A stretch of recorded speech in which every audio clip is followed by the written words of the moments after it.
Oh, nice. Good. Love that. Love that. Pumping those views up. Doing this after a win or a draw is so much better than doing this after a loss. This sucks. That was disappointing to say the least. I felt like even without Messi, we should have beat Montreal, and I think the chances were there, but we can get into that. Welcome to the Heron Heads podcast. My name is Julio, and I'm joined today by some somber friends and fellow Inter Miami fans, Dave, Chris, and Jose. And on behalf of the guys, we want to thank you for joining us for episode 55 here on the Heron Heads podcast, your first stop for all things Inter Miami. For those of you watching live on YouTube, thanks for stopping by, and be sure to hit the like and subscribe buttons if you're enjoying the show. And a huge shout out to our chief Heron Heads, Matias, Chao, Abu, and Ava. Thank you so much for your generous support. And if you're interested in supporting us on Patreon, you will find a link in the description wherever you are listening. All right, guys. So Inter Miami suffered their first defeat of the season at the hands of Montreal. It was a 3-2 loss. And yeah, I feel like there's a lot to talk about. So why don't you guys give us your thoughts, and then we'll jump right into it. I'll go first. So there was a lot of stuff that makes me upset about this match, but it's true. Without Messi, I don't feel that bad. I mean, we started this match without Messi, without Suarez, without Busquets. So just right off the bat, you knew it was going to be a tough day at the office because there's so many of your mainstays out. But yeah, the way that the game played out, it was there. It was there for the taking. So that always does bother you. But you knew going into this match that they're never okay with dropping points. But you kind of sense that if they were to drop points here, they understood. Then you have the results of the other matches where you had a lot of ties and also teams that drop points that you expected them to pick up points. So this was a good opportunity to get even further out in front of the pack. Dropping points here, not even getting the 1 point hurts a little bit because now I think there's like 7 clubs that have 7 points at this stage in the table, which is pretty impressive. I think they said last year there were only like 2 or 3 that had 7 points through 3 matches. Granted, Inter Miami has a game in hand, so that's not great.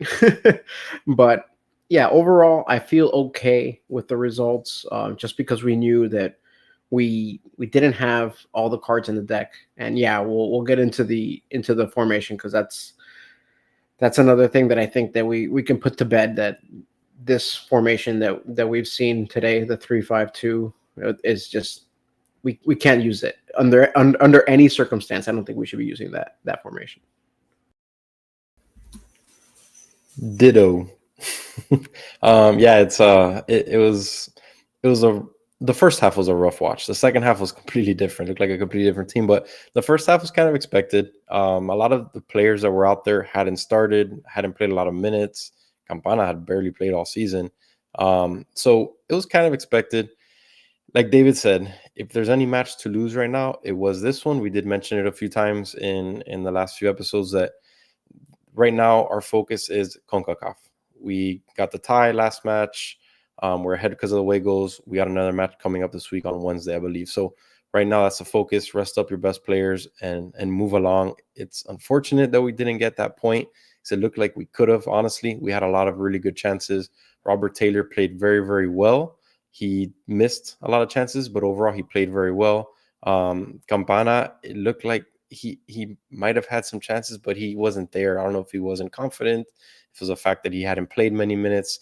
I don't know what it was, but he didn't seem like he was all there. It wasn't his normal self. But yeah, it's disappointing in a way, but hey, if there's any match to drop, it's this one. The MLS season is very, very long, and we'll learn from this. We'll learn from this. This is the first match without Suarez, without Messi, without Busquets. I know Busquets and Suarez came in a little later, but it's the first one without them starting, so we're fine. There's no panic here. It is what it is, and we'll just move along to Wednesday's matchup. Yeah, I don't disagree at all. I mean, the thing that annoys me about this game was that we had a lot of chances. I'm gonna be honest with you. We had a lot of chances and we just missed it. This game was ours to take, and I get it. We didn't have Messi. We didn't have Suarez in the beginning, but we still found ways of creating chances. I mean, did you guys know that we actually got XG'd? Like we had 2.77 XG, and they only had 2.09. Like that just they had a lot of chances that were kind of weak, and we just didn't have Drake stepping up like he does sometimes. Sometimes Drake puts on the cape and he's like, "Oh, just you're not gonna score on me." But that's not what happened today. Unfortunately, we got the bad Drake. We had 61% ball possession. That's typically our sweet spot. So it's like, obviously we're gonna miss Messi and we're gonna miss these studs, but like we had Alba stepping up. Alba stepped up tremendously. We had a very very nice showing by him. We just didn't have guys that were putting it behind the back of the net. That's what it came down to. And it was just the demons of the past. It was the set pieces. 2 set piece goals. And granted, there were crazy chances that Montreal had when Drake completely misread a long ball, and Christoph also misread a long ball that got past them both, which Montreal should have put away. But at the end of the day, we did stop those chances. We couldn't stop set pieces. And on the first corner that Montreal had, I was like, that didn't look good. And then the very next corner was the first goal. And we got to figure out how to defend set pieces better, because it was a problem last season and it hadn't been a problem this season yet. But it really killed us today, because outside of those 2 set pieces and maybe 2 or 3 chances that they had in the run of play, they didn't do that much. We had possession a majority of the match, like Jose was saying. The second half, we really dominated, and obviously we had to press more in offense, so it left us a little stretched in the back, which, granted, we're always stretched in the back. But, I mean, man, it was just the mental lapses on the set pieces really kill us. We had some decent performances. I wouldn't say we had too many good performances, but obviously Alba hugely stepped up. By the end of the game, he was playing like midfield. He was just playing in the middle and just roaming around. When he scored his goal, he was coming in from the right side of the pitch, like the right center of the pitch, and hit it from the top of the box. He was phenomenal. He like really took the onus upon himself to be like, I'm not going to let this happen. He almost did it. Yeah. Were it not for, well, who knows? But if Borgelin doesn't sky the ball at the end of the match and just puts it on frame, we could be talking in a whole different tone right now. But Jordy completely took it upon himself to try to change the outcome. And we've said it time and time again, Jordi Alba, obviously besides Messi, when Jordi Alba's out there, this is a completely different team. If he's missing, even when Messi's out there, the team doesn't look like a well-oiled machine. It's still missing something out there. But when an Alba's out there, it's just completely different, man. He makes a team run. He attacks very well. He gets back on defense. He just knows how to create the plays in the attacking end that no one else could do on this team. So we all know Noah Allen can't do it when he's at left back. And even though he played center back pretty well today, but it's just no one out there could do what Alba does for us. I mean, yeah. Alba is actually, according to the match ratings, he was man of the match. Which is pretty crazy. I mean, it according to like according to how we did, according to the ratings, Julio, the only guy that did well was actually Alba. Everybody else was very middle. I mean, I don't think I've ever seen Drake have such a bad game. That's the thing. Like, whenever you guys have said, "Oh wow, Jose, you're hating on Drake," I'm like, I mean, today I have all the reason to hate on Drake. I'm gonna be honest with you. He had a terrible game. This was an absolute horrible game for him. And the reason why I always talk about Robert Taylor is because he has a lot of potential, man. I mean, you would see it. Today it was his opportunity to step up. He did not step up. This was the game where it was open for him to just say, "Oh, I'm going to take it." I feel like he decides to do that when Messi's there, and we don't want him to take over. And he just takes over, and he's like, whatever, I'll do it today." No, like, today was a day for him to say, I got the pants in this relationship, and I'm taking it on right now. No, he just didn't do it. He left the pants at home. I don't get it. Yeah, I mean, yeah, it was a bad game for a lot of players. I'm a huge Campana fan, and his decision making was really awful. There were times that he should have shot where he passed. There were times where he should have passed and he shot. There were times where he shot and he shot really poorly. Obviously, he scored later in the game on a really nice pass from Sunderland.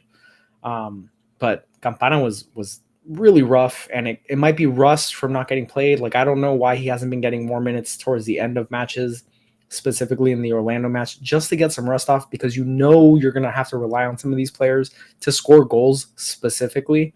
Redondo, I thought, looked pretty good again. He's so smooth.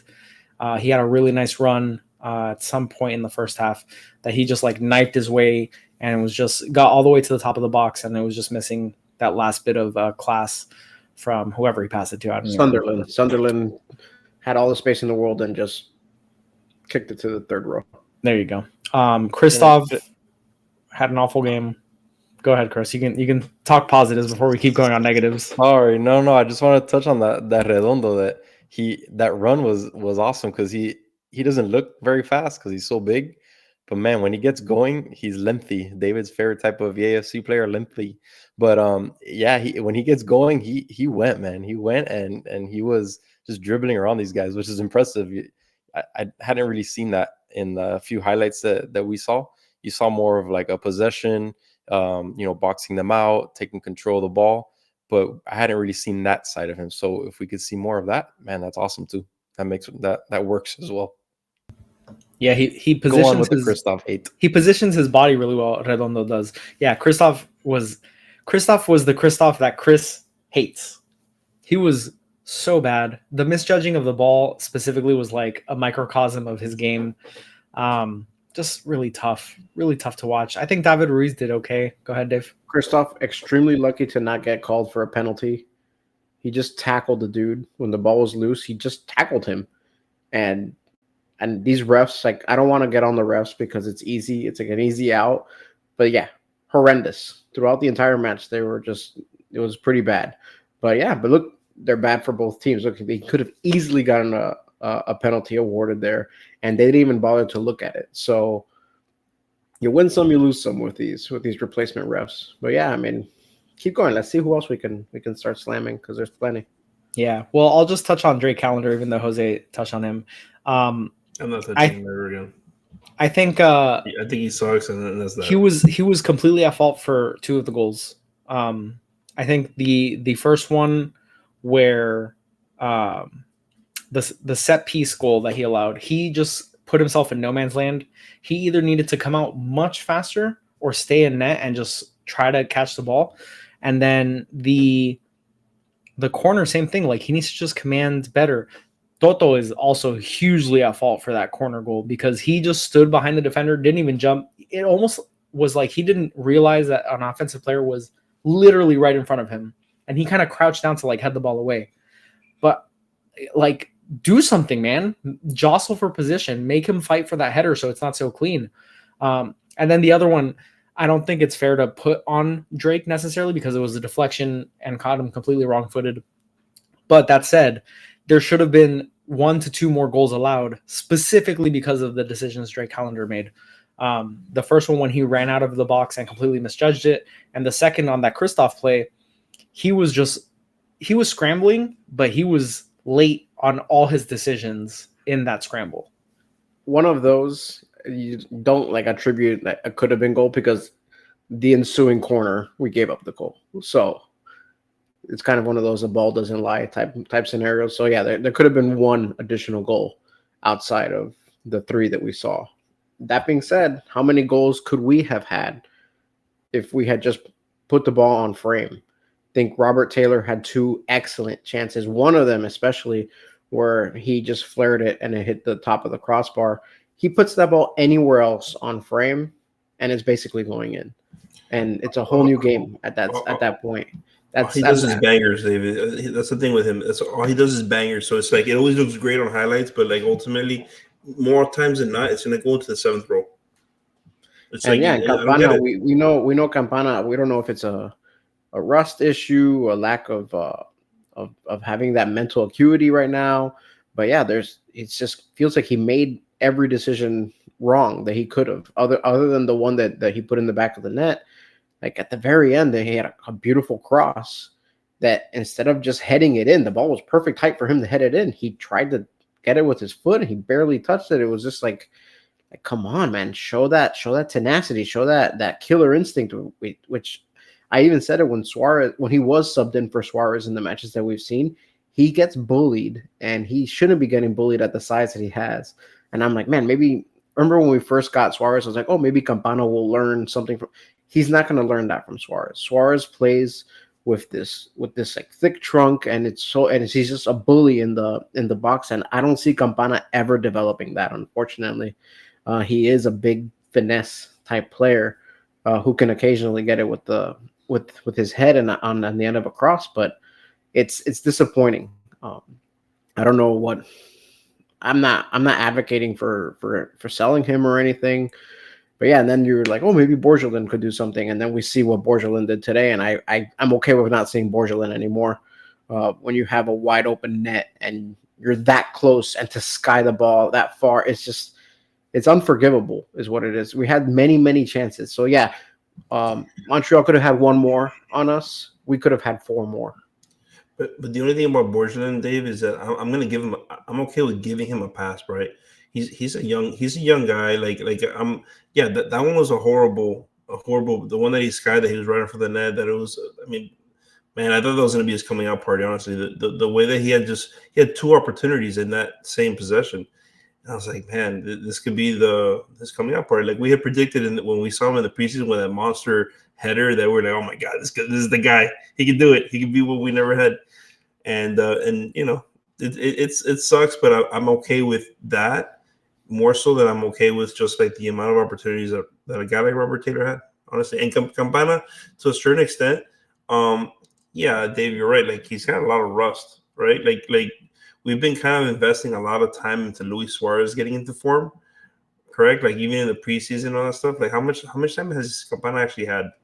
Campana's been in this club for time that I feel like he doesn't need to have the amount of run to get in shape with these players. He's played a lot with most of these players already. No, but I don't think it's much about getting in shape. It's more about getting into the groove of the game. It's not. Correct. He's in shape. I'm sure he's in shape, but he doesn't look like he's in the groove. He looks very hesitant and not confident in the decisions that he's making. I think that's more what Jose's trying to say. Yeah, that we need to give him more run is what I'm saying. Like maybe, how many minutes has he played this year compared to Luis Suarez? So right now we're getting the Luis Suarez that we were kind of hoping for, right? Where he's making plays, scoring goals. But it's like we were listening to a lot of. I think it was our buddy on the Apple broadcast, Tellerman, right? That's his name. I don't even know. I mute him. But one of the things that he said in the preseason was that the last thing that you get when the season starts is your finishing. I mean, he's still there. He's still in preseason mode, So I'm not totally upset about that, right? I'm just picking on the guy that Robert Taylor. That's why I don't understand. Yeah. Like I don't feel as bad about Robert Taylor's play than I do Campana's play. I felt like Robert Taylor, while he didn't finish, made all the right moves. He ran behind. He ran on time. He was onside on a lot of these runs. He didn't make mistakes. He didn't finish. That's not making a mistake. Campana made mental mistakes on time after time after time after time. I can live with a shot that bangs off the crossbar. I can live with a good shot. Campana's just not even taking good shots. But I have more. I have more. I've seen hatred. You have more hatred for Robert Taylor. I got it. But I've seen good Campana, and I see the ups and downs of Robert Taylor. When Campana's going, like last year, I'm sure Julio can back me up on this. When Campana gets going, like he did last year, there's a stretch last year where he had a nice, very good, nice stretch, like Robert Taylor did in the Cup run, right? But after that, Robert Taylor went up and down. This is so right now, it's not like I'm seeing something different. This is what I see with him. He goes up, he goes down. This is what you're gonna get. You could say the same thing about Campana. I mean, he has his ups and downs too. They're not these elite players that are gonna have just every game after game amazing matches. But it is what it is. We know what they are, and that's that's just what it is, you know. But to go back to Robert Taylor again, you said earlier that all he does is bangers, but I think you need a player on the team that goes for that. I feel like on our team, there's guys that are just scared to take those shots, and he's the one that takes those shots. And on top of that, today they had him as striker, whether he was playing like that a lot or not, which I think he was. Just looking at the runs he was making, I think he played very well as a striker today. I think it's something that Tata may need to look at in the future, to maybe implement that a little bit. But yeah, I think you need someone to not be afraid and take those bangers, whether he misses it or not. Today he had some very, very close ones, just either hit the crossbar or right outside of the goal. So I have no problem with him taking those. And like David said, he made very nice runs, made very nice decisions overall. We need him to take those. That I'm not disagreeing. We need him. And as a matter of fact, when we're doing great, most of the time, it's when Robert Taylor is doing very great, right? Like, it's just the only thing that keeps us afloat is when we have a lot of like we have Messi. when we have Messi and we have bad Robert Taylor, we're fine. But when we have bad, when Messi's not playing, we need someone to step up. You kind of, as just like this team, the way it's constructed right now, you look at Robert Taylor, right? I mean, who else are you looking at right now today? Like today, who are you looking at to step up today? But why was today bad Robert Taylor? I didn't see a bad, because of what I'm saying. Bad Robert Taylor. It wasn't a bad Robert Taylor. Chris, is because of what I'm saying right now. So Messi's out, Luis Suarez is out. Who steps up? Like today, who are you guys hoping to step up today? Campana. Okay. Who else? That's it. To create. Keep going. Keep trying until you get to the answer. No, to create plays. That's what he does.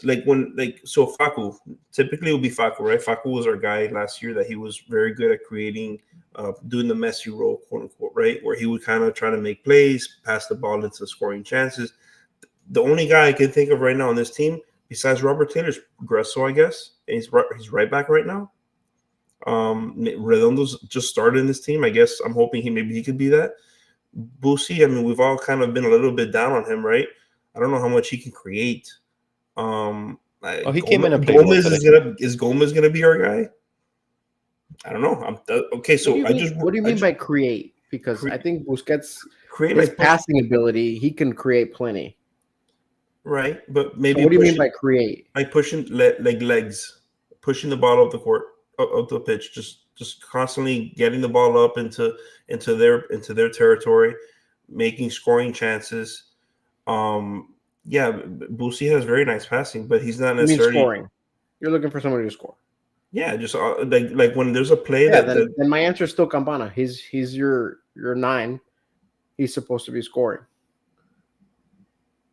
Okay. And that's where I think Tata fails the team, because if we need obviously to replace scoring when not just Messi but Suarez are also out of the starting lineup, and then you put us in a lineup, or you put the team in a lineup that is not suited to the players that you have. I mean, he tried that formation all preseason and it failed and it failed and it failed.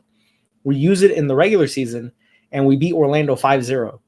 As soon as that match is over, you go back to the formation that didn't work and we stop being able to score goals outside of crazy Luis Suarez end of match winner, Messi out of nothing, goal against Nashville. You like the change in formation really kills us, because you're isolating Taylor, who's not a striker, by the way. He's a winger, played in striker position today. And you got Campana. Campana had a bad game. He had a goal, yes, and yes, as a striker, you need to score goals, and that's how you're measured, and he scored a goal, great. But he had bad decisions, because we could have had more if he made the right decisions. And I think I'm in agreement with Dave and Chris regarding Taylor. At the end of the day, at least he was able to make space for himself to get a shot. And yes, the shots didn't go in, but they at least had some spice to them, Taylor was a little off on the one that hit the crossbar. They did another one from outside the box that had just the curve that took it away from goal. But come on, that would have been an insane goal. But you need players that are going to get in position to try. I mean, Jose, listen, at the end of the day, these are MLS players.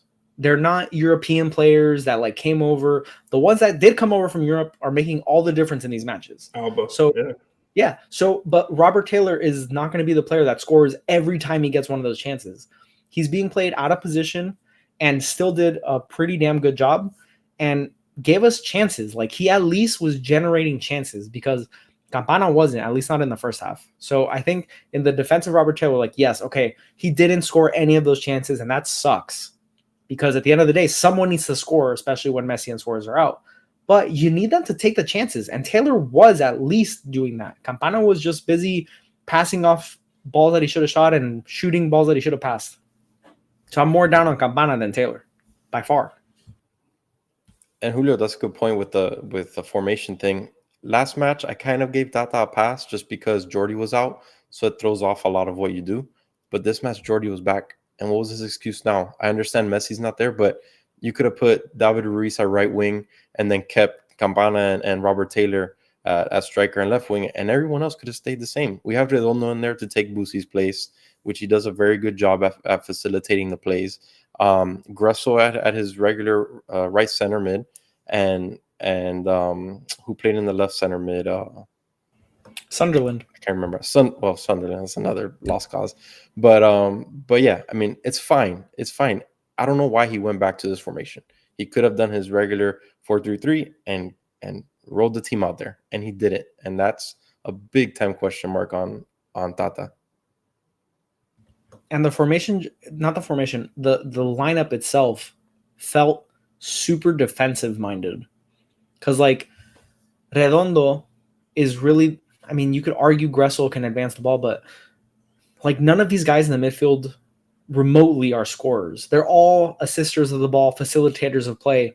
But you had Campana and Taylor and Alba as like the most likely scoring options on this team, where you could have had, Campana with Borgelin and Taylor as a front three, and then you could have thrown in like the midfield just needed a little bit more dynamism, maybe like Gomez and Redondo, and then Busquets sitting back.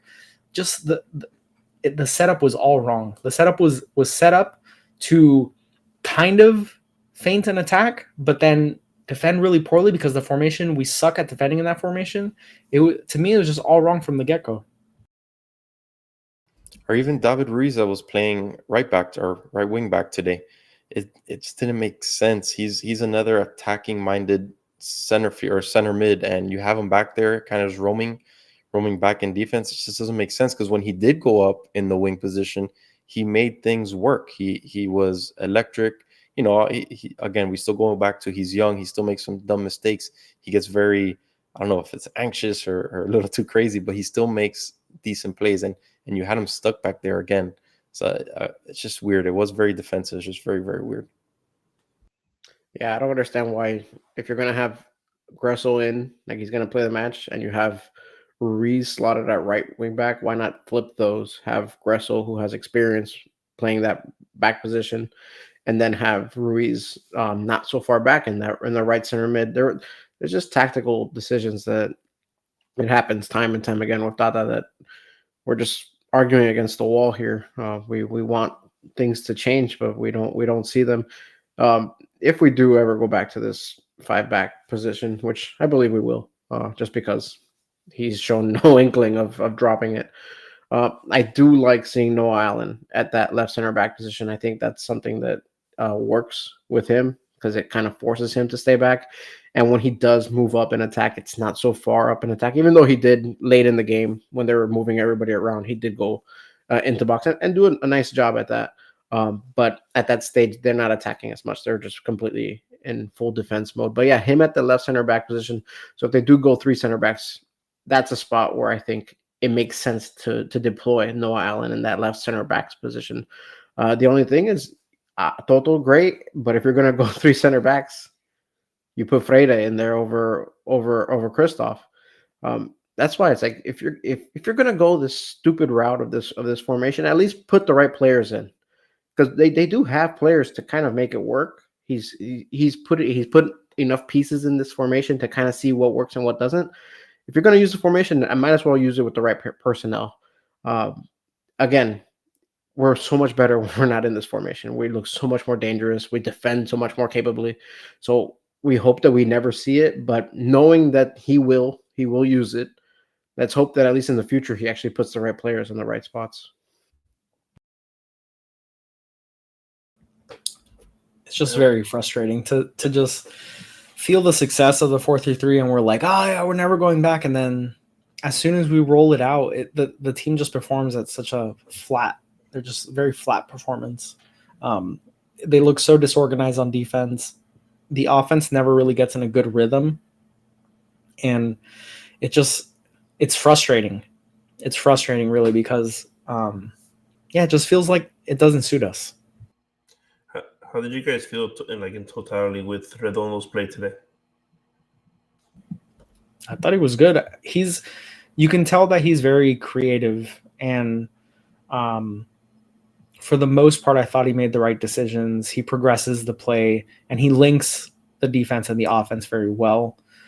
His movement off the ball also is very sound. It seems like he picks up good spots to help facilitate the play, especially because we get pressed quite often, and he seems to pick up good positions to give an outlet to the people that are being pressed. I would love to see him get on the score sheet via assists, or, I don't expect him to score many goals, but to just get in the final third more involved, because it does seem like he sort of makes the pass but then drops off, which may be his role. Yeah. But I think generally he's really a very good player. I think today with the yellow, we were talking about it earlier, David. The yellow, I think, kind of messed him up also with because last game he was extremely aggressive, right?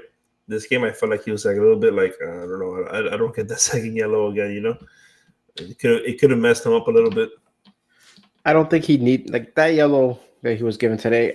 I would be surprised if the yellow was given more for his reaction to getting the foul. I mean, he fouled the guy, I understand, but he really had a visceral reaction to the foul, and I think that's when the ref gave him the card, just for the after the whistle antics.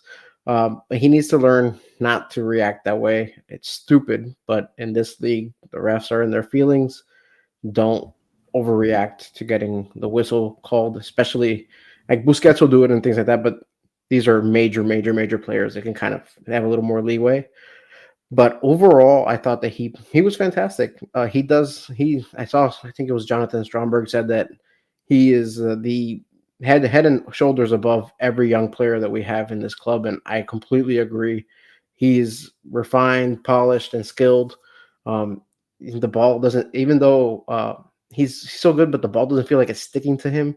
He gets the ball. He can maneuver. He can dribble. If they're pressing him, he doesn't panic, and he makes the right plays time and time again. It's just super refreshing to see him. It's like a young Busquets is what we're seeing, but in the MLS side. So I think that we have to cherish every moment that we get with Redondo, because I don't think he's going to be here very long. I think as soon as Messi's gone, Redondo will probably get sold to a European side. So we really have to appreciate him. And I agree, Julio. I want to see him on the score sheet.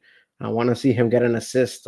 We almost had it that first match where he headed one, a little bloop to the goalkeeper. But yeah, I think as long as he keeps playing his game the way he's playing it, and we get our regulars in there, it'll happen. I'm very, very confident that we're gonna see really good things from Redondo. And yeah, he getting that yellow card early does kind of change his mindset a little bit, but I don't think his play dropped off because of it.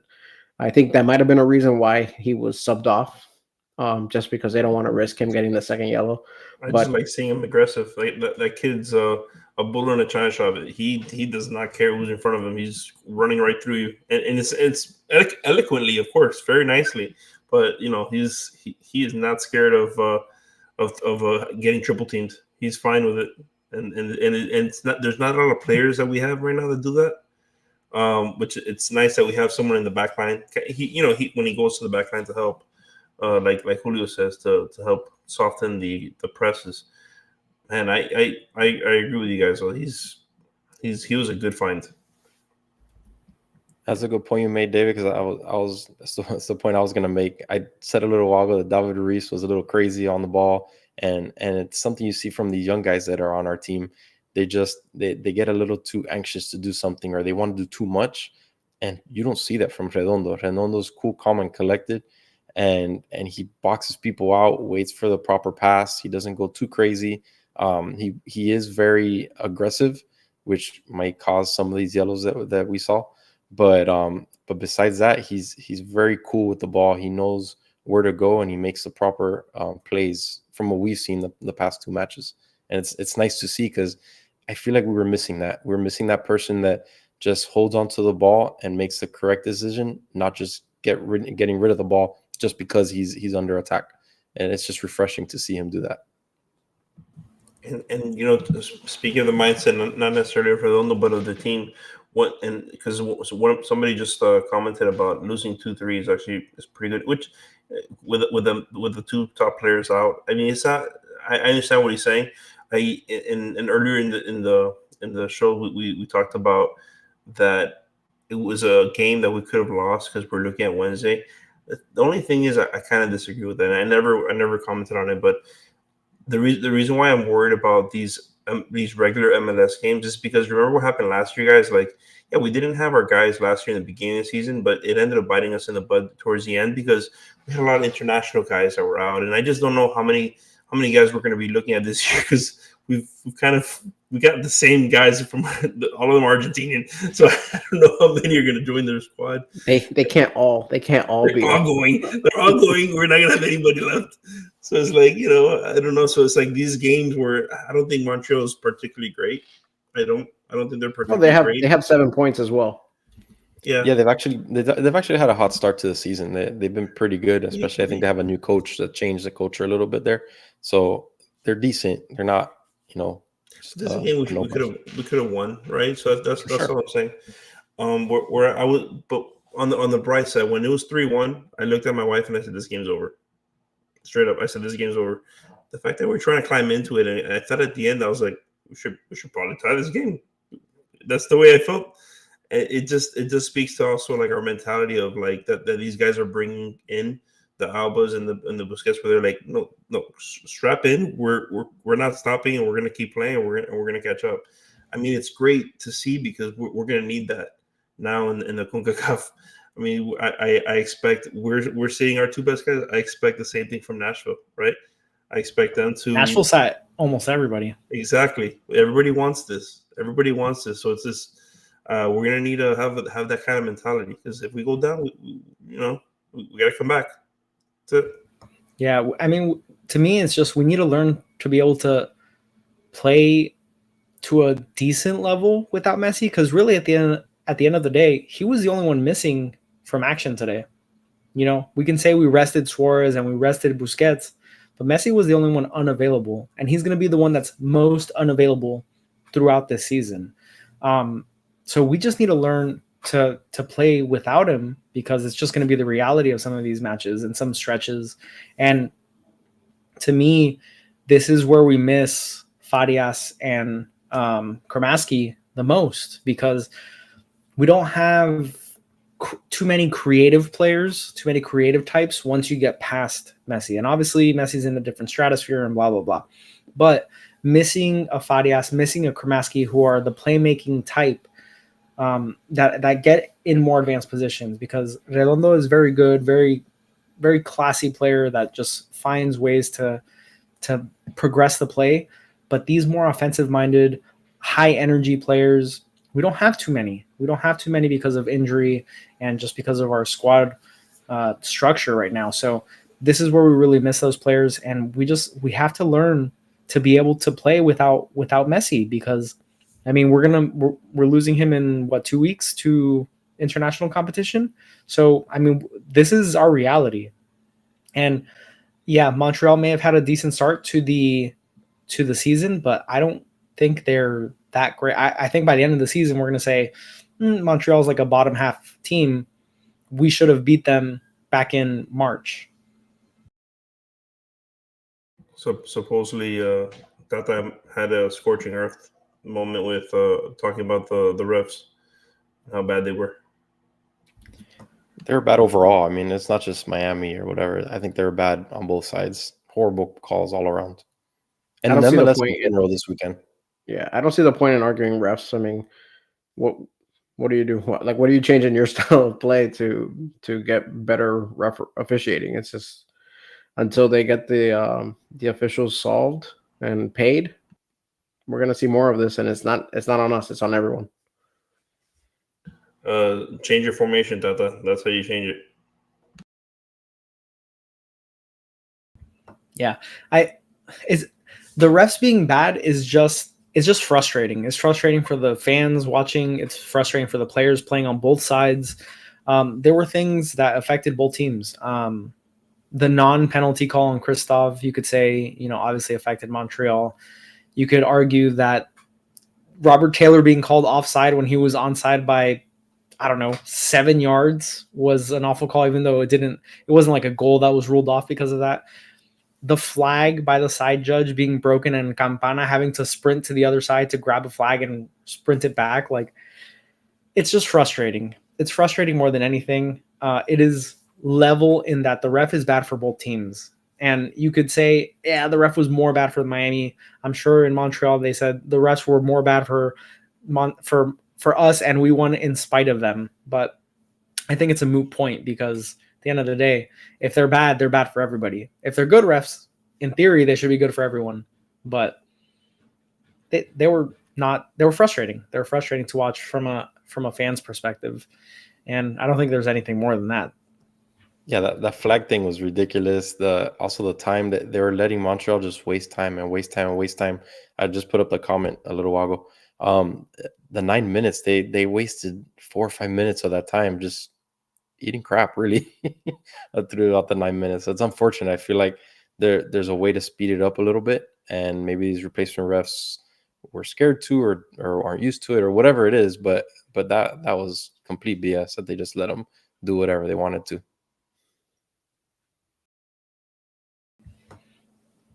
So looking ahead, now our next match it's a big one because this is an elimination match against Nashville in the CONCACAF Champions Cup. This will be a failure if we do not leave Wednesday night victorious. So do you guys have any concerns looking ahead to that? It seems like Nashville will probably be full strength this time around. It seems like we had Sam Surge played a little bit in the Nashville match today. Zimmerman was rested. They said he had an injury, but I don't think it's particularly serious. It was from when he collided with Gomez. And then Mukhtar played in the second half, I believe. But they rotated most of their starters out. They had 10 starters from the match against us rotated out of the match today. And then a couple of them made cameo appearances towards the end, but they should be fully healthy. So do you guys have any concerns looking ahead? Can we, it's not a concern, but can we talk about the scenarios needed to push forward? Because I know away goals matter in this one, and we drew, what was it? It was 2-2 in the last match. So with a 2-2 draw, and that's 2 away goals, what do we need to pass through in this next match?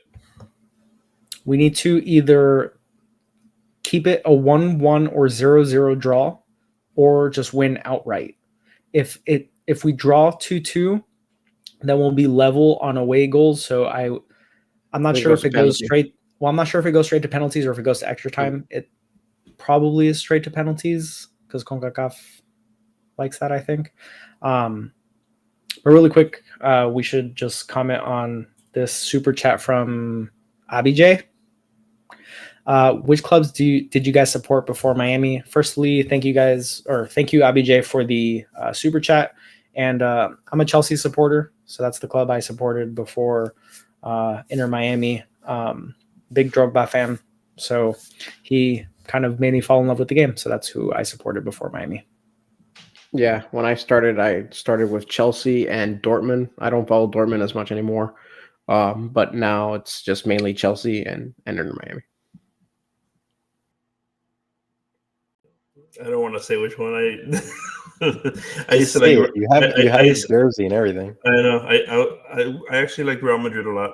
I was a big. I support them anyways. For on La Liga. Whenever you guys are watching Premier League, I watch Chelsea because you guys watch Chelsea. They suck really badly, but I feel like Inter Miami could probably beat them.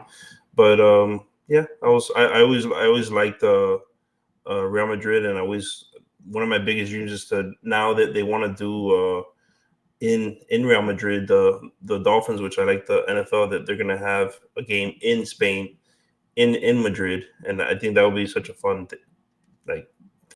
pretty crazy to watch a game in that stadium, the Bernabeu. So my favorite was Atletico Madrid, just because I remember when I was younger, my dad, he lived in Madrid for a while, but he would always tell me when he was younger he couldn't, or his family couldn't afford a Real Madrid jersey, so he had an Atletico Madrid jersey. So ever since he told me those stories, that's just what I liked, and just what I followed more. So it's fun little fact. Big Griezmann guy. Yeah, it's all right. And now back to Nashville. Now I watch Premier League more now than anything else, just because it's more available. All right, so back to Nashville. Are we worried? The only thing I'm worried about is Tata. I'm really hoping he's not scoring any goals, Chris. He's not stopping Drake from jumping out a ball that's 50 yards down the field. He's running like he's going to catch it. He's not going to stop that. He's stopping us from properly defending, and he's stopping us from properly attacking because of his formation. And we've seen it. We saw it all through the preseason, and we saw it the last two matches. It is what it is. We saw what happens when you do a 4-3-3. We saw what happens when you have a 5 in the back, and it's not pretty. So I think it's Tata. I think he has to go back to the 4-3-3. He's going to have, hopefully, knock on wood, nothing else happens, he's going to have all his superstars playing. He's going to have his main guys there, and there's no reason not to do the 4-3-3.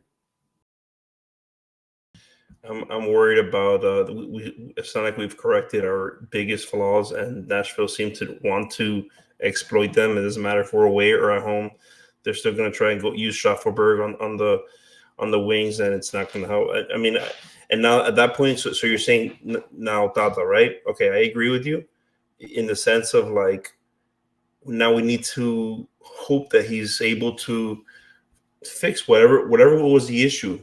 You know what I'm saying? Whatever was the issue, we have to correct it all of a sudden, right?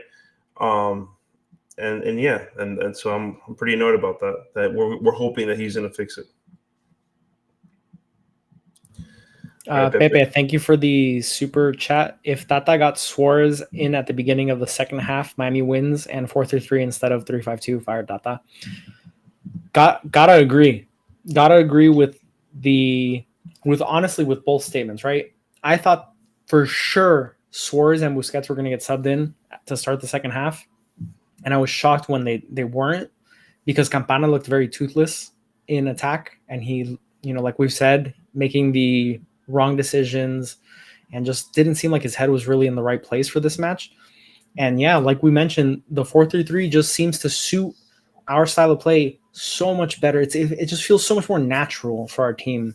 And having the 3-5-2 out there, it just makes us everyone performs so much worse. And Jose, to tie this into Nashville, I think Nashville was able to be so successful against us on the wings because of the 3-5-2. If we play with the 4-3-3 or any sort of 4 at the back formation, it forces those wingbacks to stay back a little bit more to hopefully counteract these speedy wingers. And also, we know that Nashville has to score. So maybe that makes us posture up a little bit more defensively and less adventurous. The only thing with the 4-3-3, well, yes, it has served us well, right? It has. My only issue with it is that you're keeping one of our most creative players back, right? Like that means that we have to be okay with Alba just straight up staying back, right? And we saw today, like today he took over. Which we could be, because we don't necessarily need to win. And you can take your chances having Messi and Suarez up there and not having Alba join, because you don't necessarily need to win, but you know that you could get a 1-1 tie wins. Yeah, and you could get a goal or two from Messi and or Suarez. Yeah, I don't disagree with that at all. I think we would have had a win if we would have put Suarez in a little earlier, because it's crazy how much of a game he's totally. Ever since I made that one statement, I don't know what happens. Every time I make a statement about somebody, he just does great. Except Robert Taylor, he sucks always. But it's like it said that the one time I said, "Oh, we need to think about benching Suarez. He's not looking very good, guys." boom, the freaking guy had a two goal, 2 assist game. He's just made an impact every time he's in the game. He just makes an impact. And I think also, if we're being honest, I think the guys were feeding off him way more. I think he's understanding who he's playing with a lot. Like he's got a brain for this. I mean, I don't know to tell you. He's really good. He's really good at what he does. And yeah, man, like it's been fun to watch him. Because when he came in, I was telling you guys, I was like, man, I'm watching these highlights of this Suarez guy. It's freaking incredible. And we already knew that, right? But we were always watching stuff from when he was in Barcelona. And when he was I think he was in Liverpool. Is that where he was before? Okay, like he's not that player now, but he's a different type of player, and he's still great at what he does, And it's been a pleasure to watch him. So yeah, so what a tangent. But when he's in the game today, I felt like he made a difference. We were just getting more chances. So I can't see how we don't win.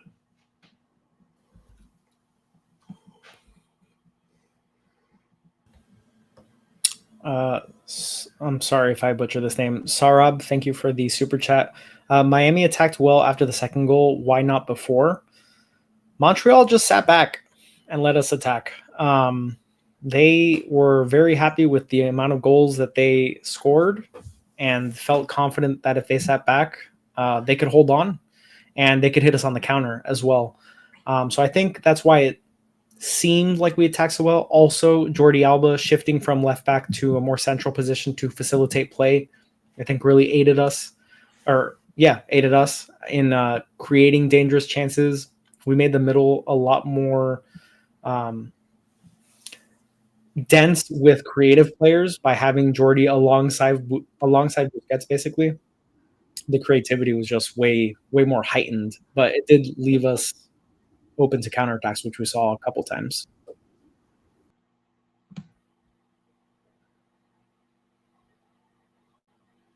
Yeah, everyone was happy with that explanation. Agreed. I was just looking real quick at I was hoping that they would fill in a little bit, God forbid. But I was literally looking up like when did Suarez get in and when did that second goal happen? I was just curious. I was like, that's a good point. Like because we seemed a lot more aggressive after that. I don't know what I thank you for your explanation, Julio. I was just curious to see. I was like, I wonder if it had anything to do with Suarez also getting in, because I think he got in at the 77th minute. Suarez came in right when they scored their. They had lined him up to come in when it was 1-1, and then they scored their second goal. So Suarez was in there already when they scored their third goal. So Suarez was in when it was 3-1 Montreal. Okay. And then that's when you saw everybody. You saw our defensive line was playing in the offensive side of the field. Like they were super pushed up. We had no choice but to attack them at that point. So like Hulu mentioned it, by the way that they were defending us, they were kind of just daring us to do something. And Alba kind of absorbed that Messi role, and he played in the middle and was like this creative player making outrageous shots. And we have to, I don't think we mentioned it, we have to really applaud Busquets for that really nice pass that was the assist for Alba's goal. That was amazing. But yeah, I mean, it's showing us that we can. I mean, it's things that we don't have other wingbacks, because we can use Alba differently. Like if we didn't have to only put him at left back, like maybe we could be a little creative and put him in centrally a little bit more. But again, we're kind of just we're hamstrung with what we have at that spot.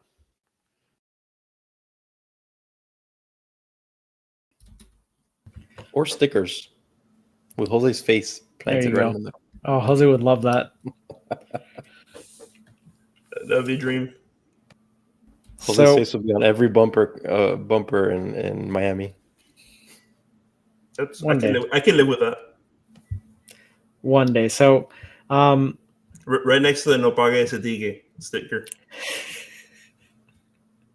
It's a deep reach there for our very very diverse audience here.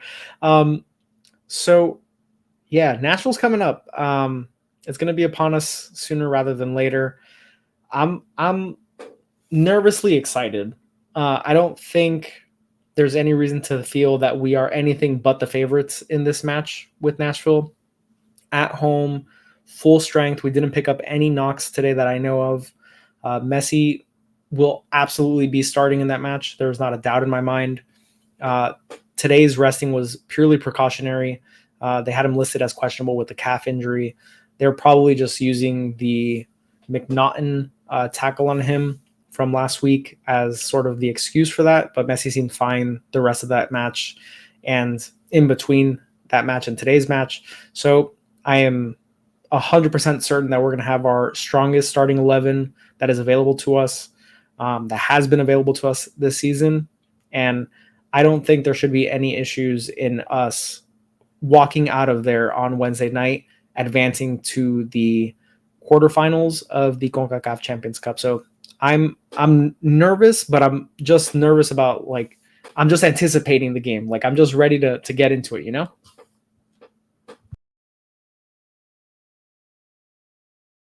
You know? Tune in for more great content, like Julio just said. Where can they find us on TikTok, Jose? At the Heron Heads, probably. Are we live on TikTok right now? We're not. We already met the 3 live thing. We're done. So that's it. We're done. Done. You know, they give us little check marks that we have to check off, and I just try checking them off as we go. And you know, that was a little phase that the Heron Heads went through. And I was tired of people asking me, why are you sleeping, Jose? So that's it. It's off. No more. Because I kept having to look down and it looked like I was sleeping. I was like, screw that. I'm going to look at you guys right here, right in the face. The white of the eyes. Exactly.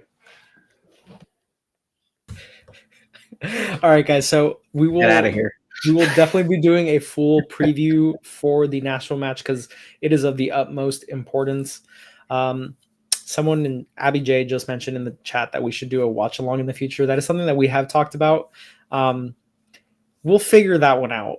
Yeah, I mean, it's something we have to figure out. There's logistics that we're because not. we did somewhat of a watch along for the Nashville match. Yeah, but that wasn't a good one to compare because it was also like not on Apple TV where everyone has other. You know, like it's easy to put Apple TV on your iPad and have it here while you watch. You know, is it Jose? I mean, Nashville didn't have it on Apple TV. Theoretically, in MLS season, there is Apple TV, and you should watch there. But you know, when it would be really cool. It's on Telemundo. All of a sudden, you know, what are you gonna do? It would be really cool if we could all get together in one spot to do something like that and have just one camera set up, and that way we can really just all react at the same time and not have different feeds getting there faster. And then like for the live reaction of the last match that Julio saw it first and then I saw it and then Chris was upset because he couldn't see anything. And like that way if we're all in the same spot, we can kind of figure that out. But again, keep those subscriptions coming and the likes and all that stuff because it's going to give us the ammunition to really get supplied for something like that. That's why all the likes and everything, all the support we get from you guys is so important because we do want to bring these things to you. And this is what makes it happen. Yes, but definitely something that we have been in talks of doing, but it will be just figuring out how logistically to do it. But yeah, thank you guys so much for your support. I guess we're going to do our preview tomorrow for Nashville maybe, but in the next 2 days, it'll be coming out. So keep an eye out for that. For everyone that joined us in the live, thank you so much. For everyone that did a super chat today, that was awesome. Thank you guys so much. And really appreciate the generous support. We love interacting with everybody. Yeah, thanks for tuning into the Heron Heads podcast, your first stop for all things Inter Miami. And we will catch you very soon on the next one.